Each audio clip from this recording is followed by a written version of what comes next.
پہلے تو ذرا میں ایک ڈوز بہت چھوٹی سی دینا چاہتا ہوں تمام لبرلز کو جو یہ کہتے ہیں کہ انسانیت سب سے بڑا مذہب ہے۔ میرا خیال ہے کہ آپ کو پڑھنا چاہیے تاریخ کو اور سمجھنا چاہیے انسانیت سب سے بڑا مذہب نہیں ہے۔ سب سے بڑا مذہب دین اسلام ہے بنیادی طور پر۔ انسانیت تو تھی کہاں؟ مجھے بتائیے نا کہاں تھی؟ ذرا عرب کے معاشرے میں دیکھیے تو صحیح کہ عرب کے معاشرے کا حال کیا تھا۔ لوگ ایک دوسرے کی گردنوں کے در پہ تھے، ایک دوسرے کے دشمن تھے، یعنی عالم یہ ہوتا تھا کہ صدیوں تک جو ہے وہ دشمنی چلتی تھی اور ایک دوسرے کو جو ہے وہ نیست و نابود کر دیا کرتے تھے۔ ذرا عرب کے معاشرے کی طرف نظر تو ڈالیے، عورت کا کیا مقام تھا؟ اسے زندہ درگور کر دیا جاتا تھا۔ یونان کی طرف چلی جائیے، اس تہذیب کو دیکھ لیجئے، ہندوستان کی تہذیب کو دیکھ لیجئے، غرب کی کسی بھی تہذیب کو دیکھ لیجئے، انسانیت کا تصور نہ تھا۔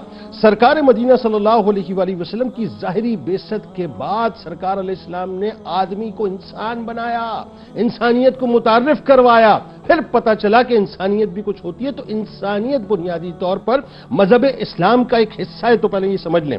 اچھا اب بات یہ کہ جس دین کی ہم بات کرتے ہیں نا وہ دین بنیادی طور پہ سراپا انسانیت ہے، ذہن میں رکھیے۔ سراپا خیر ہے، سراپا محبت ہے، سراپا دلجوئی ہے، سراپا بھلائی ہے، سراپا حاجت روائی ہے، سراپا غمخواری ہے۔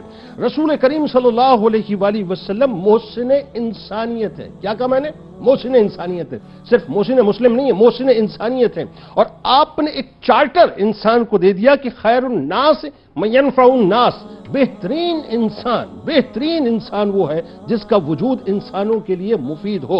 سرکار مدینہ صلی اللہ علیہ وآلہ وسلم کی ظاہری بعثت کے بعد سرکار نے یہ جو رنگ، نسل، کاسٹ، کریڈ، چھوٹا بڑا، عرب، عجم، کالا، گورا، یہ ساری فلسفیز جو تھیں، یہ جو امیر غریب جو کچھ بھی ہے، جو کچھ بھی قبائل کی تقسیم، آپ نے سب کو نیست و نابود کر کے رکھ دیا اور آپ نے ایک سپریم چارٹر خطبہ حجت الوداع میں دے دیا کہ کسی کالے کو کسی گورے پر، کسی گورے کو کسی کالے پر، کسی عربی کو کسی اجمی پر، کسی اجمی کو کسی عربی پر کسی قسم کی کوئی فوقیت نہیں ہے۔ یہ جو میگنا کارٹا کی آج ہم مثال دیتے ہیں نا، یہ 1215 کی بات ہے، ذہن میں رکھیے۔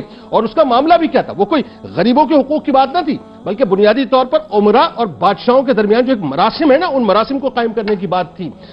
رسول کریم صلی اللہ علیہ وآلہ وسلم نے بنیادی طور پر انسانیت کو متعارف کروایا اور قرآن مجید نے تو بہت واضح طور پر انسان کی تکریم کی ایک واضح لائن بتلا دی کہ ایک انسان کے قتل کو قرآن پوری انسانیت کا قتل کہتا ہے اور ایک انسان کی جان کو بچانے کو قرآن کریم بنیادی طور پر پوری انسانیت کی جان کو بچانا کہتا ہے۔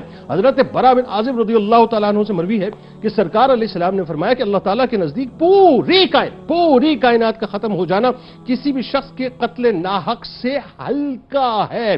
سرکار علیہ السلام نے جو انسانیت کی بنیاد رکھی، میں اس کی ایک مثال آپ کو دیتا ہوں۔ آپ کو یاد ہے نا مکے میں کتنا تشدد سرکار علیہ السلام پہ، کتنا ظلم و ستم سرکار پر ہوا، کس حد تک جو ہے ان پر زمین کو تنگ کیا گیا۔ میں اگر اس چیپٹر پہ جاؤں تو مجھے گھنٹوں چاہیے گفتگو کرنے کے لیے، لیکن آئیے میں آپ کو مدینہ پاک لیے چلتا ہوں۔ مکے کے اندر قحط ہو جاتا ہے اور قحط کا عالم یہ ہے کہ وہاں پر لوگ جانوروں کے جو مردہ جانور ہیں نا، ان کی ہڈیاں اور اس کا گوشت جو ہے وہ کھانے پر مجبور ہے۔ جناب ابو سفیان رضی اللہ تعالیٰ عنہ اس وقت تک ایمان نہ لائے تھے، سرکار کی بارگاہ میں آئے اور عرض کیا کہ اے محمد صلی اللہ علیہ وآلہ وسلم، آپ کی قوم ہلاک ہو رہی ہے اور عالم یہ ہو گیا کہ مردار کھا رہی ہے، قحط ہو چکا ہے، کیا اب بھی آپ ان کے لیے دعا کے لیے ہاتھ نہ اٹھائیں گے؟ میرے سرکار نے کسی قسم کا شکوہ نہ کیا۔ 3 سال ذہن میں رہے شیخ ابی طالب کی انسانیت میں آپ کو بتلا رہا ہوں۔ اسی وقت دست مصطفیٰ صلی اللہ علیہ وآلہ وسلم دعا کے لیے بلند ہوئے، اللہ تبارک و تعالیٰ نے اس قحط سالی کو ختم کر دیا اور میہ برسا دیا۔ اور آپ کو بتلاؤں انسانیت کیا ہے؟ ارج کے مقام سے گزرے میرے سرکار، کہاں جا رہے ہیں؟ فتح مکہ کے لیے جا رہے ہیں۔ 10,000 صحابہ کرام رضوان اللہ تعالیٰ علیہم اجمعین موجود ہیں۔ حضرت جویل بن سراقہ رضی اللہ تعالیٰ عنہ کو سرکار علیہ السلام نے ایک کام کے لیے ڈپیوٹ کیا۔ کام کیا ذرا سنیے توجہ سے۔ کام یہ ہے کہ ایک کتیا جو ہے وہ اپنے بچوں کو دودھ پلا رہی تھی، ہلا رہی تھی وہاں پہ، لیکن جیسے لشکر گزرا تو لشکر کی جو ہے وہ اپنا گزرنے کی وجہ سے انہیں گھبراہٹ پیدا ہو گئی بچوں میں۔ تو وہ جو بچے تھے ان کو دیکھ کر سرکار علیہ السلام نے فوراً فرمایا حضرت جویل بن سراقہ کو کہ آپ یہاں کھڑے ہو جائیں جب تک کہ لشکر یہاں سے نہ گزر جائے۔ یہ ہے بنیادی طور پہ انسانیت۔ انسانیت آپ کو بتلاؤں بدر کا مقام ہے، سرکار علیہ السلام نے جن لوگوں کو واصل جہنم کیا ہے، ہوتا جنگوں میں یہ ہے انسانیت ہے۔ بہت بات اس پہ ہو سکتی ہے لیکن مختصر بات یہ ہے کہ انسانیت کو محسن انسانیت ہی نے متعارف کروایا ہے۔